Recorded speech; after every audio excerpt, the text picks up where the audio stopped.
So when you're feeling tired, it's so important to just stop. Like, just don't do it. Do something else that's going to kind of recharge your battery, and don't feel guilty about it. Because if you're going to do it, you might as well do it guilt-free. Don't do it feeling guilty the whole time. For those of you that don't know me, my name is Adriana, and I've been running my handmade jewelry business for the last 4 years and working a full-time job while doing it. And this month marks 6 months into being full-time with my jewelry business. I get a lot of questions from you guys about how I knew I was ready to quit my full-time job to run my business, burnout, how I structure my days, all of those things. And I also want to throw in some other things that I've learned, some of my challenges, some of my wins, all of those things. So if you're thinking about running your jewelry business full-time or wondering when you should go full-time or what can come with all of this, then this is the video for you. So first off, the biggest question was how I knew I was ready to quit my full-time job. Growing this business was not easy, hence why I worked full-time for 4 years and then did this at night and on the weekends. So I do realize how big of a deal it is to quit your job. As hard as it was to work full-time for so long and run this jewelry business, I don't think I could have grown it to this scale if I didn't have the security of my job, which freed up the money that I was making from my jewelry business to reinvest in better tools, better materials, and all of those things. So if you are having to work a full-time job while you're growing your business, there is a bright side of that, and that's taking the stress off of your business to financially provide for you, and you can reinvest all that money into growing it. So yes, it is hard, but there are good things about working your normal 9 to 5 while you grow your business. In a way, I was and I wasn't ready to quit my job. I think most of you know, if you have been around for a little while, the job that I had before I quit abruptly was one of the worst jobs I had ever had. It was extremely toxic. It was very taxing on like my body and my emotions, and it was a horrible experience, okay? And so that was the only reason why I was so eager to quit my job. I do think that if I was working for a normal sane person, that I probably still would be at that job. Although that experience sucked so badly, I have to thank it, because if I didn't work that job, I wouldn't have jumped in feet first with running my jewelry business full-time. Thankfully, everything has worked out in my favor. I took a risk, a big one, and it's all turned out well, knock on wood. I will say, at the time of quitting my super toxic job, my business was experiencing a lot of growth, and money was coming in multiple different avenues, which made me feel safe to quit my job. I didn't grow up with a lot of money, so there are a lot of like money-based fears in there, so I don't take quitting my job lightly, which is why I put up with it for so long. But at the time of quitting, I knew that I could cover the bills that I was already covering. We kind of split our bills. It's an unspoken thing, but we do, and I wanted to be able to cover at least what I was already covering so that it wasn't a burden on Tom. I always want to be as fair as I can about the risks that I decide to take monetarily wise. I didn't want it to change anything for him, and he was super encouraging of me quitting my job. So I knew I could make it work. I knew I was on an upward trajectory, and I had a lot of hope. So I think because I was able to at least cover the bills that I was already paying, I felt like it was okay to just go ahead and jump in, especially since all the things that I was experiencing at work was so like shitty. If you're thinking about quitting your job, just know that it is a risk. It's always a risk to leave something that's super reliable. You get paid every 2 weeks. You know what you're going to make every year. I also fully acknowledge that I am very lucky that I am married and I have a partner that has his own income and that also could cover my side of the bills if I needed to have that covered. And not everyone has that. So I totally acknowledge that. If you are like riding solo right now, if it were me and it was just me completely on my own with no fail-safe, then I would probably at least wait until I had enough to pay bills for a few months. So probably 4 to 6 months, at least some kind of savings before I felt comfortable quitting my job. But that's just me. Thankfully, I'm able to pay my bills. I also have my partner who, if anything ever happened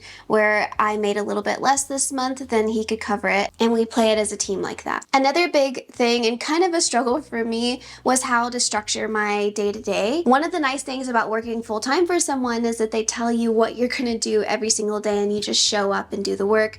But when you're working for yourself, you don't have that anymore. And sometimes trying to figure out what you're gonna do hour by hour, day by day can be really overwhelming. And if you're anything like me, sometimes when I get overwhelmed, I just put things off. So I'll be completely transparent with what I did to structure my day. If you're not using ChatGPT, I know people have their own feelings about AI, but ChatGPT, I use it a ton in my business, and I also used it to help me structure my day. So in my jewelry business, I don't just make jewelry, like set stones. I wax carve, I cast, I now cast for other people, I stone set, I package and mail, I invoice people, I do marketing, I do bookkeeping, I do all of these different things. So in my brain, it can be hard to come up with a schedule for all of that and what's realistic.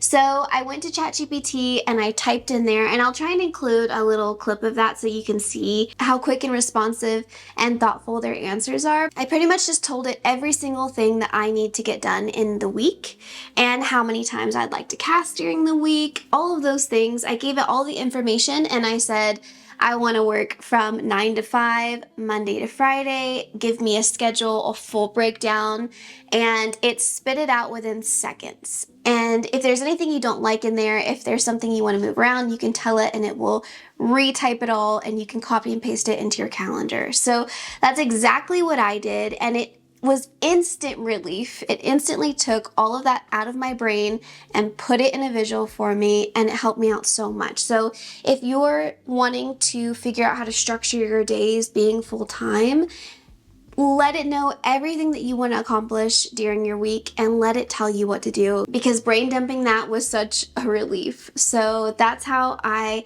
have been structuring my weeks, and I pretty much follow it to a T. Every now and then I'll deviate when I have to, but I pretty much follow that all the way. So on the topic of challenges, some of my biggest challenges I think has been getting out of bed in the morning.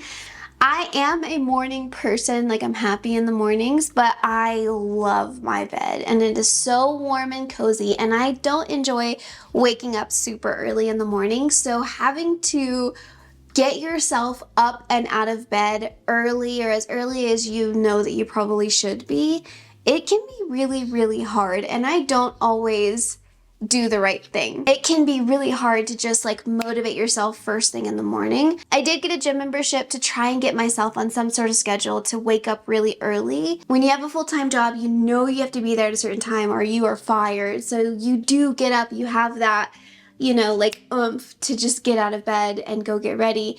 But when you're self-employed and you know you can kind of push the morning boundaries, it can be really hard not to. So that's been one of my biggest challenges, I think, is just waking up as early as I know I should. Another big challenge for me personally has been that financial uncertainty. Thankfully, my husband has a really good job and he does well on his own. I know that we're married, but I think we have a very modern marriage.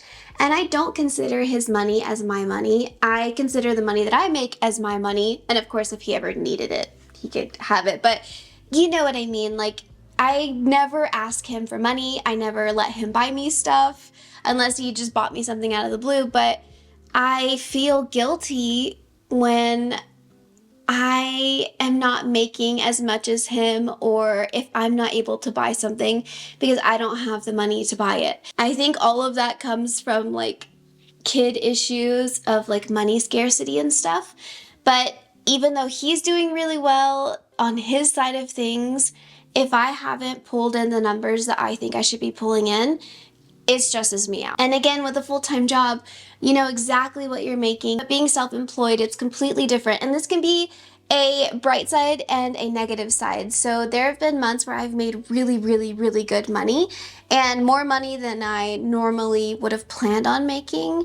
And I couldn't have done that in my full-time job. And then there are other times where things are going a little bit slower and I feel that stress. So if you're someone who has that like money scarcity mindset, then it can be a little tough to be self-employed. So I always, if I find myself worrying about the money that I'm making, I just try and turn it around where like, okay, well, what can I do to make more money? Like, maybe I should make some extra reels this month. Maybe I should post more on my stories. You know, it always equates to action. There have been times where I didn't feel like posting on Instagram, but I took a second to put a photo on my story, and then I got a sale that day. So those types of worries, I always try and treat them with an action and just think of, okay, what can I do to curb that worry? At least if I don't get a sale, I know I did something, and so I can't feel too bad, but I should at least put in some sort of effort to combat that stress and that worry. Another challenge for me, and I don't know if most people would be the same, but I'm a very, very social person. I love being around people. I always enjoyed being around my coworkers and hearing about their families and all of those things, and just having people to talk to. And now, obviously, I spend my whole day by myself until Tom comes home. What am I supposed to do all day while you're at school? I don't know. What do you normally do when I'm gone? Wait for you to get back. I'm also in a new state. I don't have any family or friends here. I do have one person that I know that I used to work with whenever I was in England. She lives a few towns over, and one of her friends. But I don't see people very often. I don't have that family here. And I do spend my days alone unless I decide to go on lives here on YouTube or TikTok or whatever. But I do miss having people to talk to, and that's been a real challenge for me, not being able to just have everyday conversation. I have to go to the bank once a month to get a check to pay my water bill, and I feel like I talk that lady's ear off every time I go in because she's the first stranger I've talked to all month. So that has been a challenge for me, for sure. Just feeling like not lonely, but I think just bored during the day sometimes. Just I miss having people to chit chat with. I mean, you gotta pick and choose. I would choose this over working for someone else any day, but it has been a little bit hard for me to feel like I don't have any friends. That sounds sad. I have a lot of internet friends, which has been really nice. I've made so many internet friends that check in every single day, that I talk to every single day online.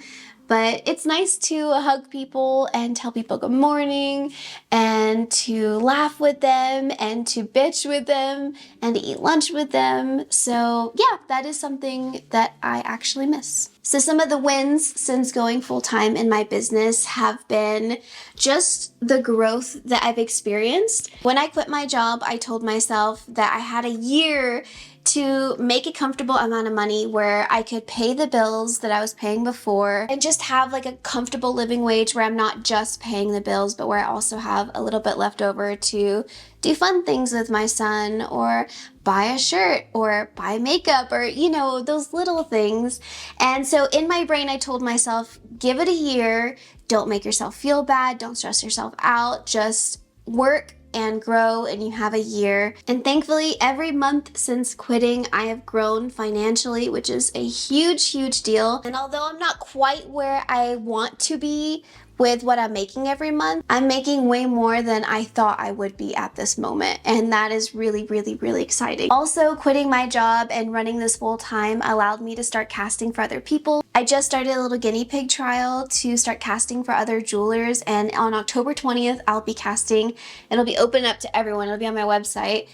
To cast for other jewelers, and I could not have done that if I wouldn't have quit my job and done this full time. I knew I wanted to do it as soon as I started getting all the equipment, but I didn't know how realistic it was for it to be within this year, so that's a huge win for me. I've also grown so much here on YouTube since quitting my full-time job, and we're almost at 35,000 subscribers, I think, which is bananas. Next month is gonna be a full year being monetized, and I think I was at 5,500 November of last year. Everything really has grown and been on an upward trajectory, and yeah, it's been amazing. I've gotten to work with a few different brands that are really, really great, which I could never expected. What are some other wins? Oh, you guys, this is gonna make me cry. I've gotten to spend so much more time with my family than like ever before. I'm sorry. I feel like a lot of the jobs that I've had in the past have been very demanding of me times-wise. I was a new home sales consultant for a while, which required every weekend of me, and I would work sometimes until 8 or 9 o'clock at night if we had a contract come in. Like, I was always working. And then when we moved to England, I was also working then and then doing this full time. So I would do this on the weekend, and I was always either working or doing this at night and on the weekends. And everyone was so supportive. They never made me feel bad or anything, but I've never ever been able to spend so much time with my son. My son was on harvest break the last 2 weeks, and I got to spend every single day with him, which is insane. That is a massive win. I got to spend every single day with him. We had smoothies every day. I get to take him to all of his sports practices. I can take him to school. I can pick him up from school. I can go to like parent lunches. I'll be able to go to school plays and all of those things. So yeah, I get to spend so much time with my family now and be more of the mom that I wanted to be and that I always like felt a little bit guilty for because I was always busy. There are definitely so many pros and cons to working for yourself over working full-time for someone else. But I think the family aspect, if you have a family as well, working for yourself gives you so much flexibility that is so invaluable. My husband's job sometimes gives them Fridays off. Not frequently, but whenever they're slower, they do give them Fridays off. And that was something that I never, ever, ever had. So sometimes when Tom gets a Friday off, I can take that day off with him as well and then pick up my work on the weekend or whatever. I can move my schedule around however I want.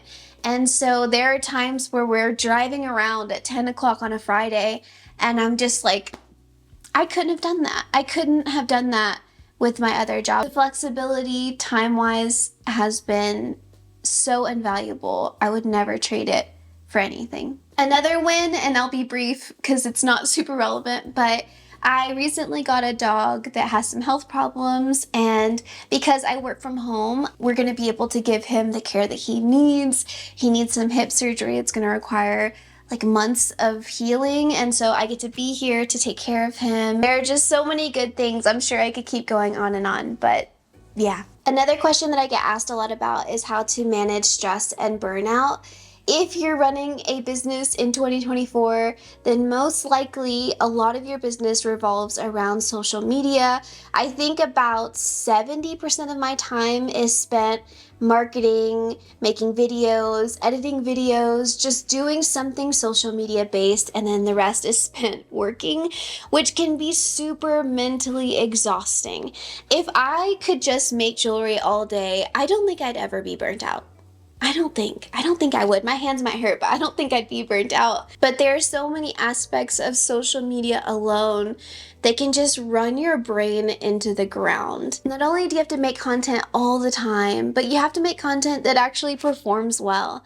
So you have to take the time and energy to make a video and then post it. And then if it doesn't do well, you feel like which having a few of those back to back can really, really burn you out. It definitely makes you feel like, why am I doing this? Is this working? Is this even helpful? It's just making me feel bad. So when it comes to stress and burning out, if I start to feel like I'm getting tired of like social media or anything within my business, I just give myself a day.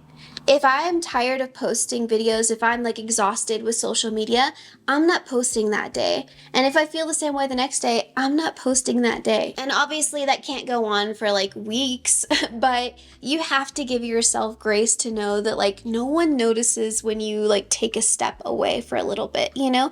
If I were to not post today, no one's gonna care. They're all working, they're, you know, with their families, they're doing their own thing. No one's gonna care if I skip a day or two.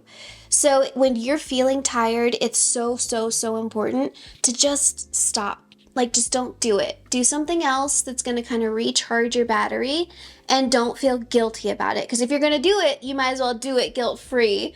Don't do it feeling guilty the whole time. So just remember, people aren't watching you as closely as you think they are. And if you're getting tired with social media, just take the break that you desperately need and come back refreshed. So that's how I handle stress and burnout. I am all for taking a day off and setting things aside. Like, I think that's totally acceptable. I know that our culture is big on like hustling and all of that stuff. I do think that this generation's kind of getting away from that, which I think is amazing. Kind of in the middle. Obviously, you got to put in the work to see the results, but I don't think that you need to kill yourself or bury yourself under work in order to get the results that you want. So if you're feeling stressed and you're feeling burnt out, just take a step away, eat some snacks, watch some TV, relax, and then come back recharged. One thing that helps me with stress specifically, not burnout, is making lists. I've got a to-do list on my phone, but I also have Notion, and I'll write it down anywhere. So a lot of the times when I'm feeling stressed, it's because I have things coming from all sides, like the casting side. Oh, I need to order this. Oh crap, these need to be done by this date. Oh, I need to order groceries. Oh my God, I forgot to make the dog chicken. You know, it's all the things coming from different sides.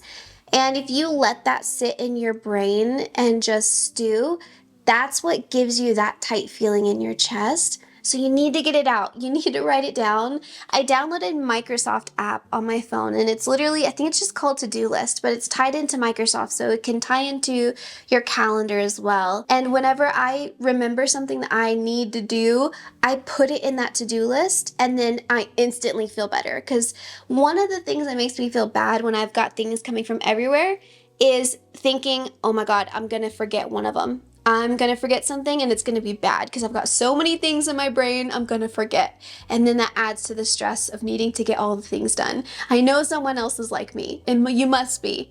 So if you are like that, grab a to-do list, a digital one, a written one, whatever. I think it's better on your phone because I would lose the paper. But writing it all down makes me feel so much better instantly. The last thing are some goals that I have for myself and the growth that I want to see. In the next 6 months, I think it would be really, really cool to get to 75,000 subscribers here on YouTube. I feel like we could do it, but I'm not sure. But in my brain, it's a goal of mine. Next 6 months, 75,000, that's what I would like to see. I also have a few brands in my brain that I would love to work with, so checking some of those off of the list would be really cool. I also would love to start paying myself more from my jewelry business. Right now, full transparency, I pay myself $600 a month from my jewelry business. I'm gonna start upping that to about $800 a month, so $400 every 2 weeks. And that's because I started casting for other people and I'm making money from there, and I can afford now to pay myself a little bit more. I could pay myself more if I wanted to. However, I've invested in some things that I'm trying to pay back and pay down. And so until then, I don't feel comfortable paying myself more than that. I have money coming from other ways that I'm hoping will grow in the next 6 months as well. But thankfully, those incomes spread across all of those different avenues. I'm hoping that those will grow as well, and overall everything will grow. But in 6 months, I just would like to be paying myself more directly from my jewelry business. Also, a big part of my jewelry business and my jewelry channel here is all about being self-taught, but I would love to take a class somewhere in these next 6 months, either on engraving or stone setting, like smaller stones or more difficult stone setting. I would love to learn how to pave set. I would love to get a microscope and be more up close and just be able to set more challenging pieces and make things that are a little bit more intricate. So either stone setting class or an engraving class. I would love to get better at both of those things. What else? Those are pretty good goals for me for the next 6 months. Oh, I do want to, in the next 6 months, somewhere in there, want to build the habit of going to the gym at least 4 times a week.